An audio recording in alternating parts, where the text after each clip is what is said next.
Time जो question हमने solve किया, क्वेश्चन नंबर 5 तक हमने सॉल्व किया था। आज हम लोग क्वेश्चन नंबर 6 इस एक्सरसाइज का सॉल्व करेंगे, 4.3 एक्सरसाइज का, ठीक है। इसके बाद हम लोग लास्ट एक्सरसाइज पे जाएंगे, एक्सरसाइज नंबर 4.4। तो 4.3 एक्सरसाइज एंड करने के पहले मैं आपसे जस्ट पूछना चाहता हूँ कुछ चीज जो आपको याद है कि नहीं, मुझे देखना है। सबसे पहले हमने जो लास्ट लेक्चर में ये देखा था कि रेट ऑफ रिटर्न क्या होता है, ओके। रेट ऑफ रिटर्न और दूसरी चीज देखा था हमने डिविडेंड। तो डिविडेंड किस पे होता है, फेस वैल्यू पे या मार्केट वैल्यू पे? बात क्लियर है। और दूसरी बात है, अगर हमारा फेस वैल्यू के प्राइस मार्केट वैल्यू में जाने के बाद चेंजेस जो आता है मार्केट वैल्यू में, वो 3 टाइप के चेंजेस आते हैं, जैसा हमने पढ़ा था। अगर फेस वैल्यू से मार्केट वैल्यू ज्यादा हो जाए तो हमारा शेयर कैसा हो गया? कम ऑन, आवाज नहीं आ रही। अगर फेस वैल्यू से मार्केट वैल्यू का प्राइस कम हो जाए तो शेयर का स्टेटस क्या है? और अगर फेस वैल्यू और मार्केट वैल्यू दोनों इक्वल है तब क्या स्टेटस है? क्लियर है। हमने रेट ऑफ रिटर्न का क्वेश्चन देखा था। रेट ऑफ रिटर्न का क्वेश्चन का फॉर्मूला क्या था हमारा?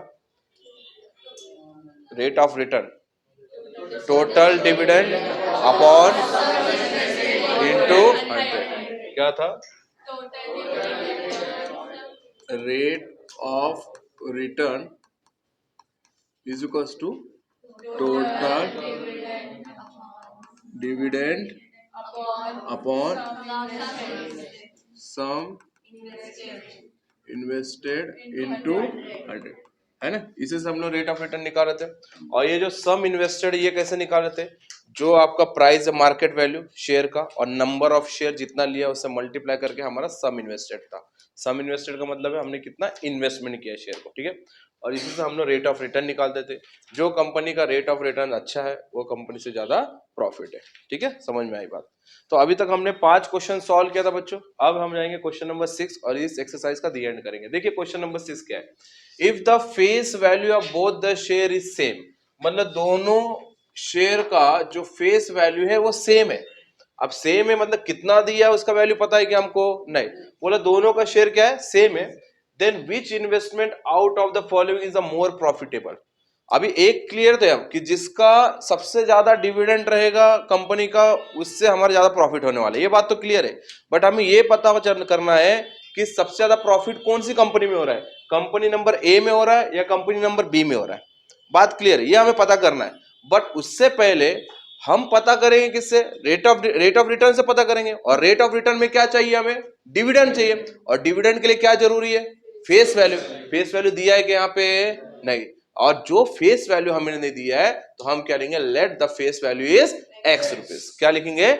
Let the face value is x rupees. तो इसके लिए कंपनी ए के लिए एक्स लेंगे तो कंपनी बी के लिए भी क्या लेंगे? एक्स लेंगे, क्योंकि उसने क्या बोला? दोनों का बोथ शेयर क्या है? फेस वैल्यू सेम है। इसलिए कंपनी ए और कंपनी बी का दोनों वैल्यू कितना लेंगे? एक्स। तो यहां पे मैं लिख लेता हूं let face value of both company is X. कितना है बेटा फेस वैल्यू? एक्स, ठीक है। अभी हम लोग बात करेंगे कंपनी ए के बारे में। कंपनी ए का निकालेंगे हम लोग।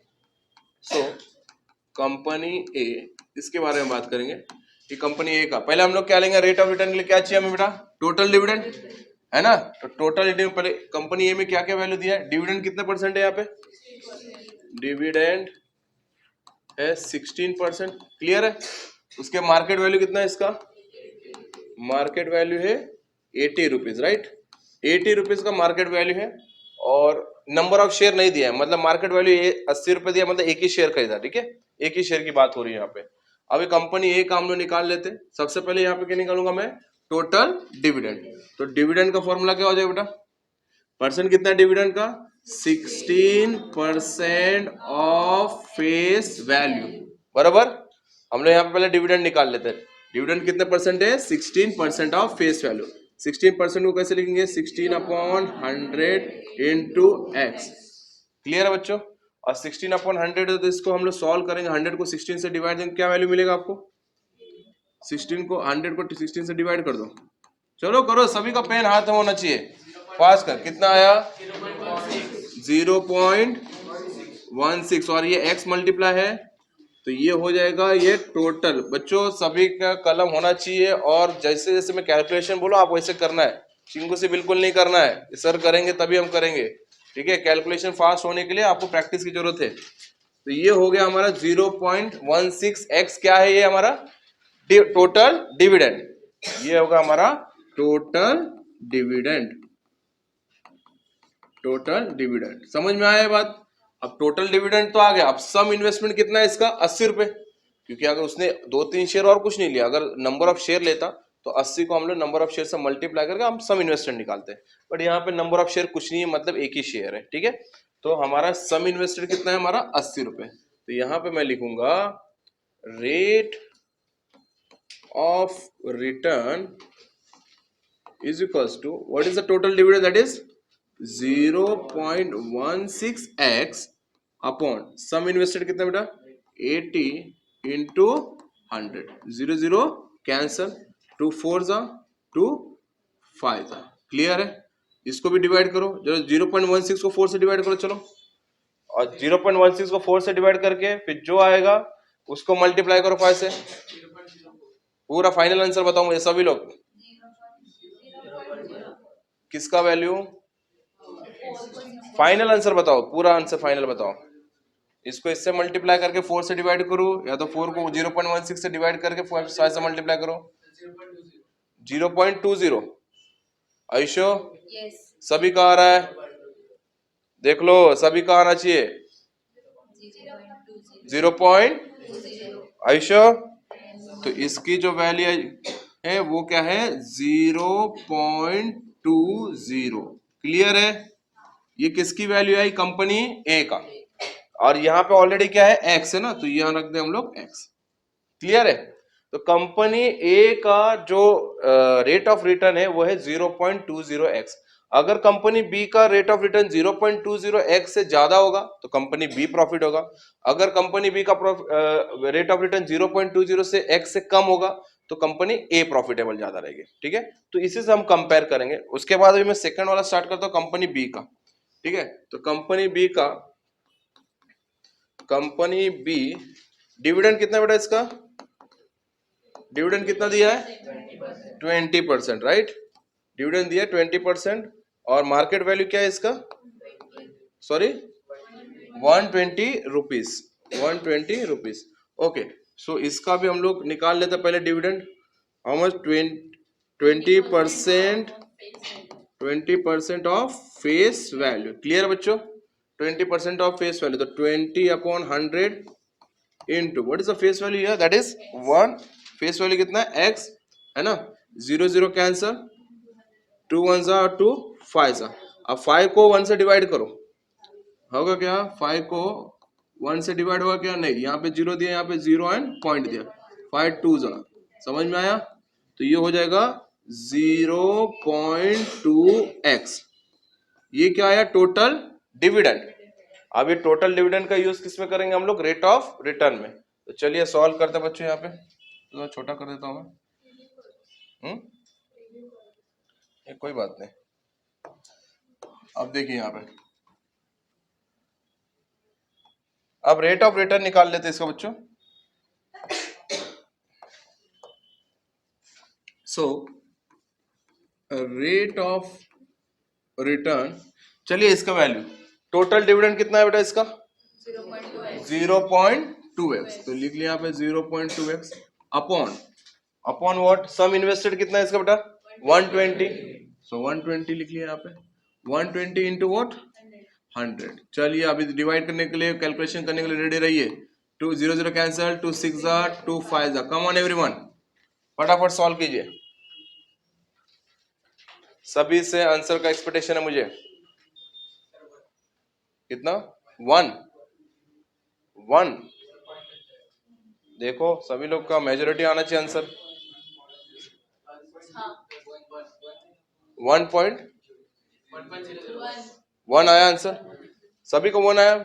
यहां से आवाज नहीं आ रही मुझे, अभी भी लोग कैलकुलेशन कर रहे हैं, रुकना नहीं है, कैलकुलेशन करते रहिए। अगर किसी को प्रॉब्लम हो रही है तो मैं आगे वहां पे कैलकुलेशन आपको करके दिखाता हूं, बट आप पहले खुद से ट्राई कीजिए, कैलकुलेशन में गलती करना है। 0.17x। घर पे आप भी कैलकुलेशन पे ध्यान दो, कुछ क्वेश्चन उठा रहे हो ना तो मोस्टली आपकी आदत ऐसी बन गई है कि आप पीछे जाकर आंसर चेक कर रहे हैं, उसके अकॉर्डिंग आप कैलकुलेशन कर रहे हैं। आप खुद कैलकुलेशन कीजिए पहले, ठीक है। 0.17x इसका रेट ऑफ रिटर्न है, कौन सा? कंपनी बी का।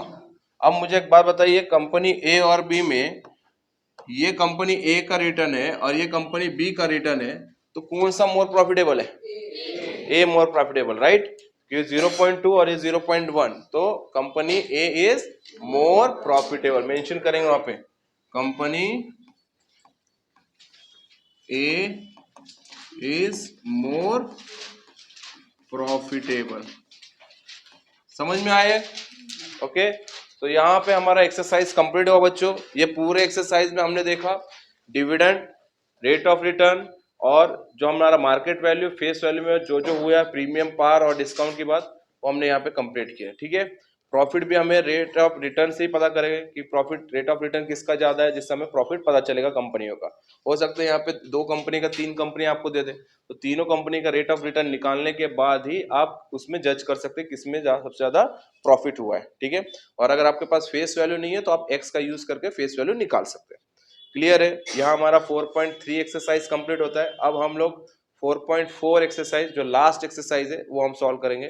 4.4 एक्सरसाइज ब्रोकरेज के ऊपर डिपेंड है, सारे क्वेश्चन ब्रोकरेज पे होते हैं। म्यूचुअल फंड के थोड़े क्वेश्चंस होंगे, ठीक है। तो ब्रोकरेज क्या होता है, उसका यूज कैसे होता है, ब्रोकरेज कैसे लेता है, परचेस के टाइम क्या ब्रोकरेज लेता है, सीजीएसटी एचजीएसटी उसमें कैसे इंक्लूड किया जाता है, वो मैं थोड़ा आपको प्रैक्टिकली वे से बताने वाला हूँ। ये लिख लीजिए, उसके बाद स्टार्ट करेंगे न्यू टॉपिक। चलो गाइस, तो नेक्स्ट एक्सरसाइज है हमारा 4.4 एक्सरसाइज, लास्ट एक्सरसाइज। इस एक्सरसाइज में जो टॉपिक है सबसे पहले वो ब्रोकरेज का टॉपिक है। ब्रोकरेज क्या होता है वो मैं आपको पहले समझा देता हूँ, यहाँ पे जरा ध्यान देंगे। ब्रोकरेज क्या बोला गया है, ध्यान देंगे।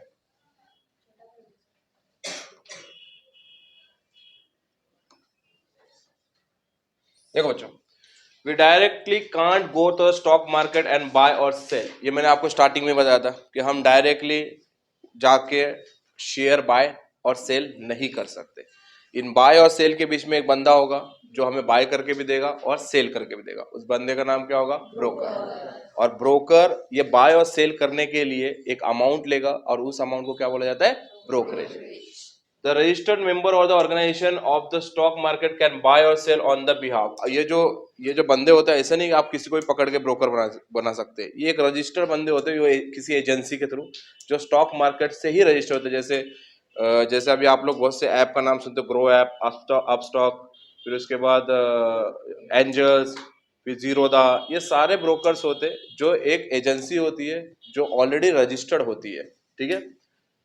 Can buy or sell on the behalf. These members are called the share broker.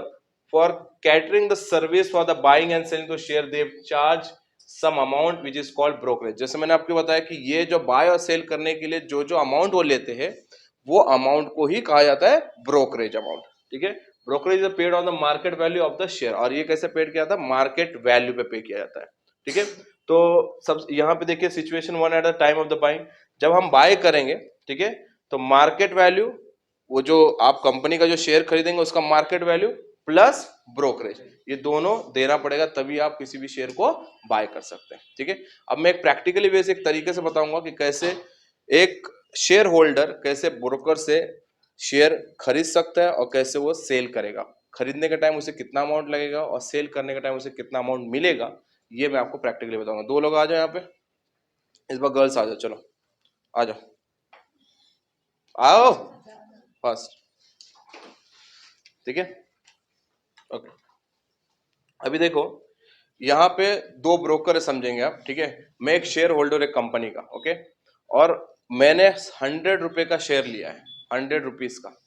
मेरा मार्केट वैल्यू शेयर का 100 रुपीज है, ठीक है।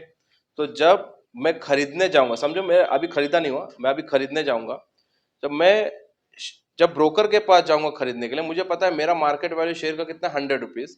तो ब्रोकर ने मुझसे कहा था कि अगर आप मुझसे खरीदते हो तो आपको 10% ब्रोकरेज लगेगा।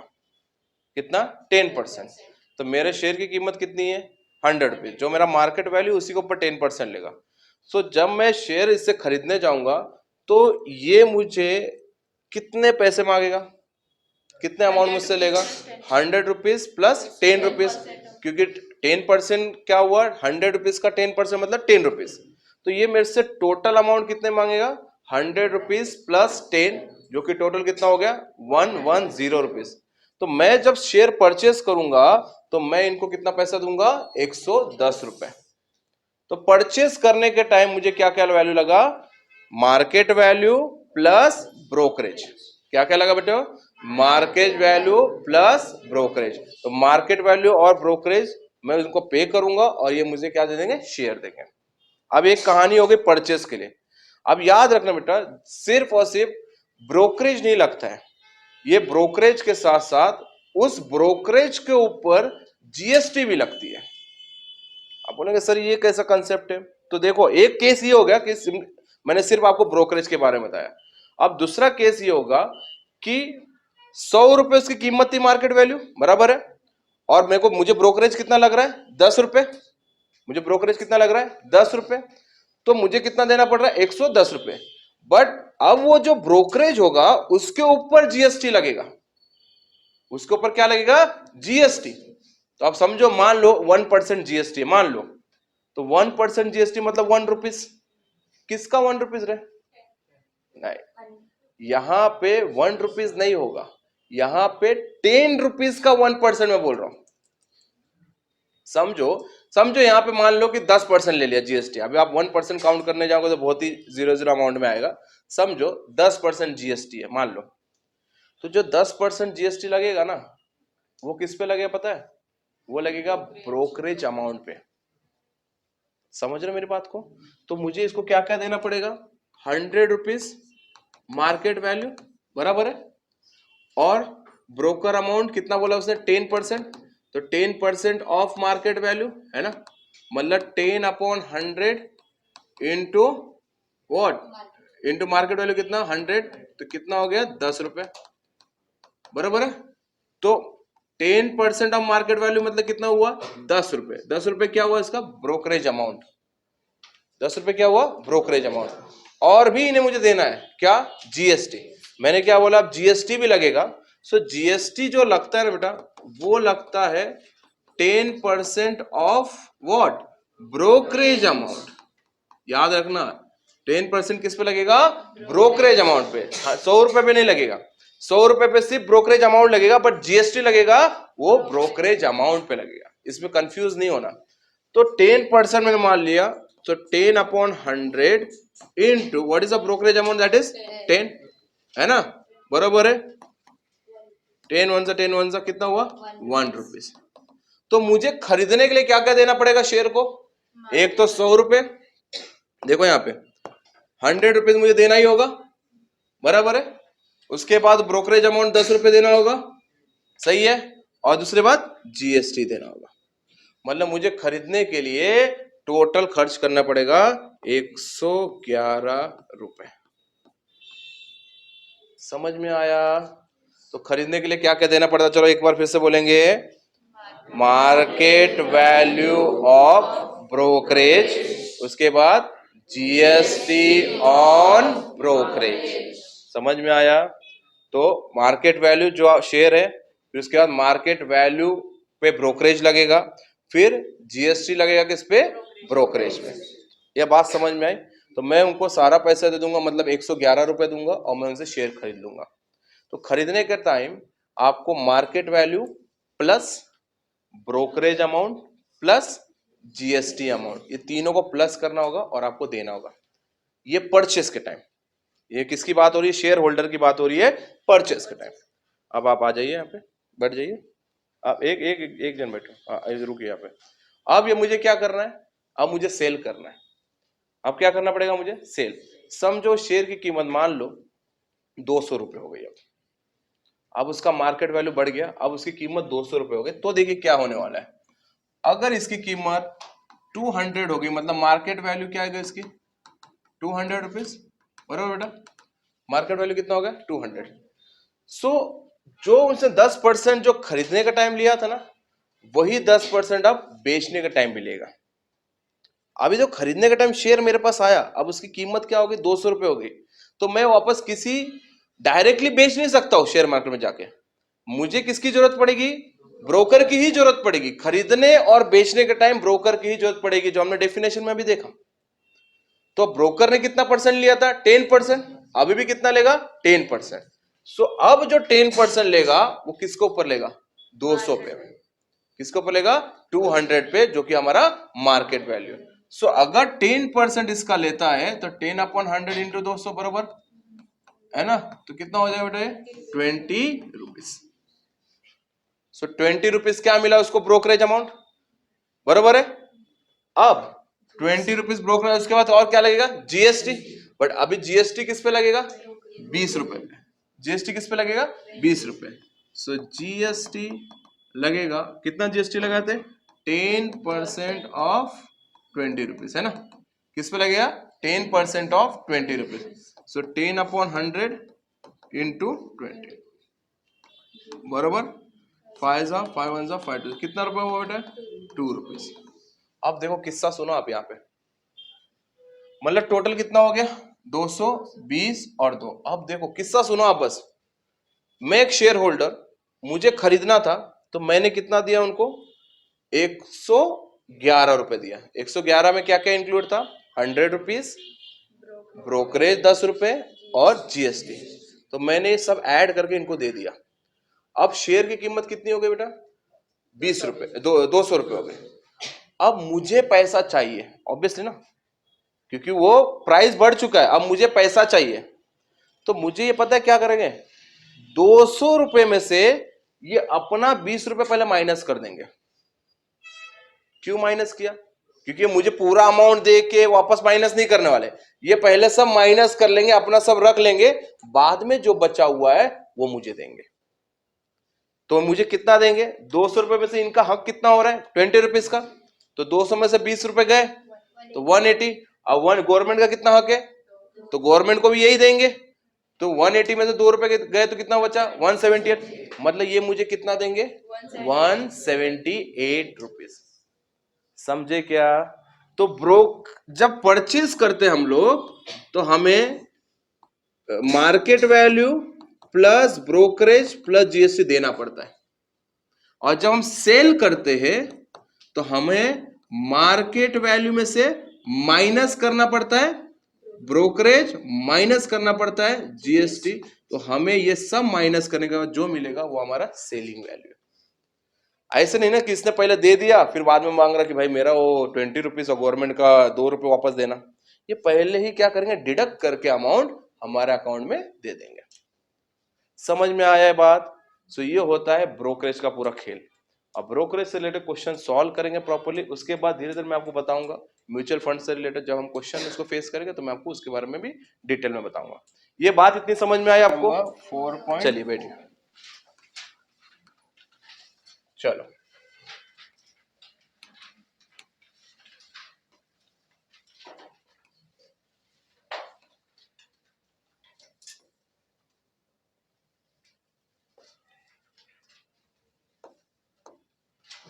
अभी देखिए क्वेश्चन नंबर फर्स्ट हम लोग देखेंगे यहाँ पे। क्वेश्चन नंबर फर्स्ट, बच्चों देखो क्वेश्चन नंबर फर्स्ट क्या दिया है? Market value of the share कितना दिया है? 200 रुपीज। पहले ध्यान से सुनना है, बाद में लिखने का काम करना है आपको। मार्केट वैल्यू ऑफ शेयर है 200 rupees. So market value is equals to 200 rupees. This is a market value. Okay, now if the brokerage rate is 0.3%, brokerage कितना बेटा? सो ब्रोकरेज लिख लेता हूं मैं 0.3%। ओके, अब क्या बोला? Then find the purchase value of share. यहाँ पे जीएसटी की बात नहीं हुई है, जीएसटी की बात नहीं हुई तो ऑब्वियसली बात है हम यहाँ पे जीएसटी ऐड करेंगे क्या? नहीं। यहाँ पे सिर्फ और सिर्फ बोला कि शेयर की जो प्राइस है कितना? 200 रुपए, और इसने एक ही शेयर लिया, क्योंकि अगर नंबर ऑफ शेयर लेता तो हम क्या करते? 200 से मल्टीप्लाई करते। बट यहाँ पे नंबर ऑफ शेयर नहीं दिया, मतलब उसने एक ही शेयर लिया। और ब्रोकरेज अमाउंट कितना है? 0.3%। तो 0.3% कितने के ऊपर? 200 के ऊपर। तो हमारा ब्रोकरेज अमाउंट कितना हो जाएगा?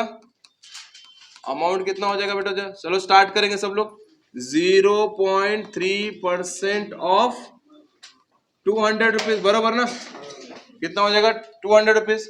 सो 0.3/100 इंटू 200, बराबर है। 0.3 इंटू 2 कितना हो जाएगा? 0.6। ये 0.6 क्या है? Brokerage amount. क्या है? Brokerage amount. अब इस ब्रोकरेज अमाउंट और मार्केट वैल्यू को क्या करना है? मुझे ऐड करना है, क्योंकि मुझे क्या करना है? परचेस करना है, तो मैं ऐड करके दूंगा ना उसे। तो जब मैं परचेस करूंगा तो परचेस के टाइम में क्या करूंगा? मार्केट वैल्यू प्लस ब्रोकरेज, बराबर। सो मार्केट वैल्यू कितना है बेटा? 200। चलिए ऐड कीजिए उसको, 0.6 कितना हो जाएगा? 200.6। समझ में आया कि नहीं समझ में आया आपको? क्लियर है? तो ये अमाउंट मुझे किसको देना होगा? ब्रोकर को। किस लिए देना होगा? परचेस करने के लिए। Understood? Write down. A share is sold for a market value is 1000 rupees. Share को क्या करना है? अभी सोल्ड करना है। किसके पास जाएंगे सोल्ड करने के लिए? ब्रोकर पास। ब्रोकर क्या क्या कट करेगा उसमें से?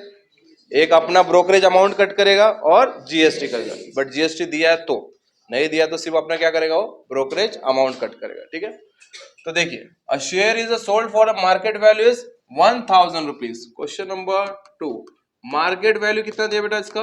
1000 रुपीज, है ना। मान लो वही शेयर है जो कितने का था? 200 वाला, वही 1000 पहुंच गया अभी। Brokerage is paid at the rate of 0.1%। Brokerage कितना ले रहा है? 0.1%। तो 0.1% कौन सा अमाउंट पे लेगा?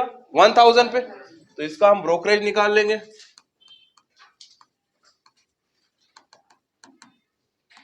Okay, so 0.1% of what? 1000 rupees, है ना। तो चलिए स्टार्ट करेंगे। 0.1 अपॉन 100 इंटू 1000। क्लियर है? 100 1 100 100 10 सा, तो 0.1 इंटू 10 करिए, कितना आया? 1 रुपीज। क्लियर है? पक्का? तो ब्रोकर को कितने रुपए मिल रहा है? 1 रुपए। तुमको क्या लग रहा है ब्रोकर 1 रुपए लेता है? लेता है अगर एक शेयर खरीदा तो, बट करोड़ों जनता है। अगर कि सबने एक शेयर लिया तो 1 करोड़ रुपए तो एक दिन में ही आ रहे उसे। यहाँ पे ब्रोकर वो सिर्फ एक शेयर लेने वाले बहुत कम लोग होते हैं। कोई 5 लेगा, कोई 10 लेगा, कोई 15 लेगा। तो जितना अमाउंट का जो शेयर लेता है ना, उस पे वो 0.1% मारेगा। जितना अमाउंट का शेयर लेगा ना, उतने उस पे मारेगा। अभी समझो 1000 रुपए का एक शेयर है, अगर मैं 4 शेयर खरीदूं तो कितना हो गया? 4000। तो 4000 पे वो 0.1 लेगा। समझ में आएगा? तो ऐसे ही वो जितने दिन भर में जो शेयर बेचे जाते, खरीदे जाते हैं ना, तो उसमें ट्रेडिंग में वो अमाउंट निकलता है। तो 1 रुपए 2 रुपए वो दिखने में छोटा अमाउंट है, बट वो घाव बड़ा है उसका। तो 1 रुपए वो ब्रोकर लेगा। अब दूसरी चीज क्या दिया है उसमें? और कुछ दिया है कि ब्रोकर जब पे जाए तो 0.1%। What is the amount received? Amount received मतलब किसको मिलेगा अमाउंट? शेयर होल्डर को मिलेगा ना अमाउंट। तो रिसीव्ड जब होगा तो उसको कट करके मिलने वाला है। क्या कट करके मिलेगा उसको? 1 रुपए। ब्रोकर क्या करेगा? अपना 1 रुपीज कट करके उसको बाकी दे देगा। सो सेलिंग के टाइम की बात कर रहा हूं मैं। क्या होगा सेलिंग के टाइम पे? मार्केट वैल्यू माइनस ब्रोकरेज, बरोबर। मार्केट वैल्यू में से क्या करेगा ब्रोकर? अपना 1 रुपए रख लेगा, बाकी दे देगा। सो कितना हो जाएगा भाई? 1000 माइनस 1, दैट इज 999 रुपीज। 999 रुपए शेयर होल्डर को ब्रोकर दे देगा। बोला ले लो भाई, मैंने अपना 1 रुपए कट कर लिया। अंडरस्टूड? जब वो अगर खरीदा होता तो क्या करना होता? शेयर होल्डर को उसको 1 रुपए ऐड करके देना होता है, और जब वो बेच रहा है तो ब्रोकर उसको माइनस करके दे रहा है पैसा। कंसेप्ट समझ में आ रहा है बच्चों? चलिए नेक्स्ट क्वेश्चन की ओर बढ़ेंगे। अब यहाँ पे देखो, फिर in the blanks given the contract note of a sale purchase of share. ठीक है, एक कॉन्ट्रैक्ट नोट है जिसमें से एक बंदे ने, बी का मतलब हो गया बाय, एस का मतलब सेल, 100 बाय करता है और 75 शेयर सेल करता है। एक के साथ पूरा शेयर सेल करना ही जरूरी भी नहीं है, आप उस जितना परचेस करते हो उसमें थोड़ा थोड़ा भी आप सेल कर सकते हो। ठीक है, अब देखिए नंबर ऑफ शेयर का पहले हम लोग बाय का निकाल लेते हैं, फिर सेल का निकालेंगे। ठीक है, सो नंबर ऑफ शेयर कितना भैया इसका? बाय का number of shares, question number 3, है ना। सो नंबर ऑफ शेयर कितना है? 100। 100 शेयर बाय किया है, राइट। 100 शेयर बाय किया है। मार्केट वैल्यू कितना बच्चों इसका? मार्केट वैल्यू 45, मार्केट वैल्यू है 45। अब क्या लिया? टोटल वैल्यू निकालना है, मतलब उसने 45 के दाम पे कितना शेयर खरीदा है? 100 शेयर खरीदा है। तो टोटल वैल्यू कितना हो जाएगा बेटा इसका? Total value 100 into 45 that is 4500 रुपए। क्लियर है बच्चों? 4500 रुपए उसको पैसा लग रहा है क्या करने के लिए? 100 शेयर बाय करने के लिए। ब्रोकरेज कितना लिया इसका? 0.2%। तो 0.2% किस पे है? 4500 पे। नहीं तो बोले सर 45 रुपीज पे। 45 रुपीज का 100 शेयर बाय किया है ना, तो किससे बाय करेगा? ब्रोकर से ही बाय करेगा ना। तो 4500 पे लगेगा 0.2%। यहाँ पे स्टार्टिंग के 2 क्वेश्चन में क्या था कि एक एक शेयर की बात चल रही थी, इसलिए हमने मल्टीप्लाई नहीं किया। यहाँ पे 100 शेयर की बात चल रही है, जैसे 100 इंटू 45 किया हमने। सो ब्रोकरेज अमाउंट हुआ, ब्रोकरेज अमाउंट कितना हुआ? 0.2% ऑफ 4500। बराबर बेटा? 0.2% ऑफ 4500। सो 0. तैयार है सब लोग? Into divide by 100 into 4500। 0 0 cancel, 0 0 cancel, कितना हुआ? हाँ जी 9 रुपीज। क्या बोल रहे हो? अरे क्लियर करो, कैलकुलेशन करो, कितना आया? 9 रुपीज। पक्का? विश्वास रखो। 9 रुपए ब्रोकर को मिल रहा है। ठीक है, ब्रोकर को कितना रुपए मिल रहा है? 9 रुपए। कब मिला ब्रोकर को 9 रुपए? जब उसने 4500 रुपीज का शेयर। ठीक है, अब देखो आगे की वैल्यू और बोला है, जीएसटी भी लग रहा है। अच्छा यहाँ पे जीएसटी के बाद डायरेक्ट सीजीएसटी और एसजीएसटी में किया है। ठीक है, तो सीजीएसटी किस पे लग रहा है? 9%। बट सीजीएसटी किस पे लगेगा? 9% ऑन 9 रुपीज। समझ में आया? किस पे लगेगा? 9% ऑन 9 रुपीज। सो सीजीएसटी याद रखना ये बात, नहीं तो पता चला आपने 9% 4500 पे लगा दिया। नहीं नहीं नहीं, जो ब्रोकर का जो सर्विस, ब्रोकर सर्विस दे रहा है ना, तो किस पे लगता है? जीएसटी किस पे लगती है? सर्विस या तो प्रोडक्ट पे। तो यहाँ पे प्रोडक्ट की बात हो ही रही है, और दूसरी बात है ब्रोकर क्या दे रहा है? सर्विस। तो सर्विस पे कितना लगा उसको? 9% सीजीएसटी और 9% एसजीएसटी। आप कैलकुलेट कर सकते हो डायरेक्ट 18% जीएसटी निकाल के दोनों में डिवाइड कर दिया वो भी चलेगा, या तो आप 9% निकाल लो, इसका जो आया वही सेम आएगा, तो हम 9% निकाल लेते हैं। तो जीएसटी कितना हुआ बेटा? 9% ऑफ व्हाट? 9 रुपीज, है ना? 9% ऑफ 9 रुपीज। सो 9% मतलब 9/100 इंटू 9। जरा सॉल्व करेंगे इसको। 0.801। पक्का? क्लियर है ना?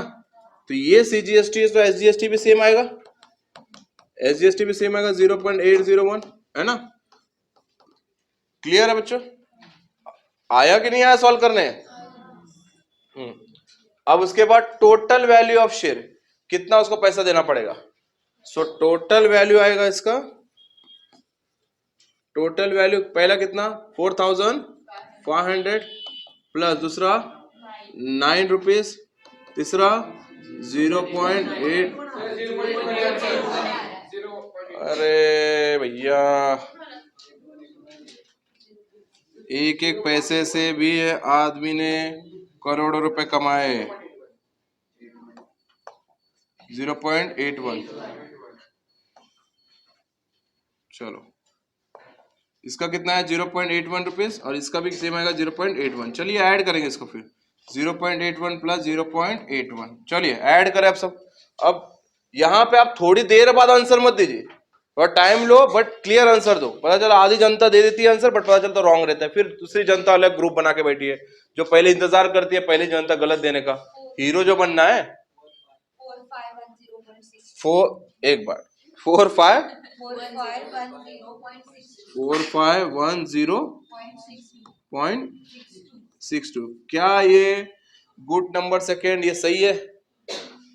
पक्का? थोड़ी देर बाद जागना नहीं। हाँ सही है। तो ये उसको टोटल अमाउंट क्या करना होगा? देना होगा। शेयर होल्डर को, ब्रोकर को ये अमाउंट देना होगा। अब जब सेल करेगा तो अमाउंट कौन देगा?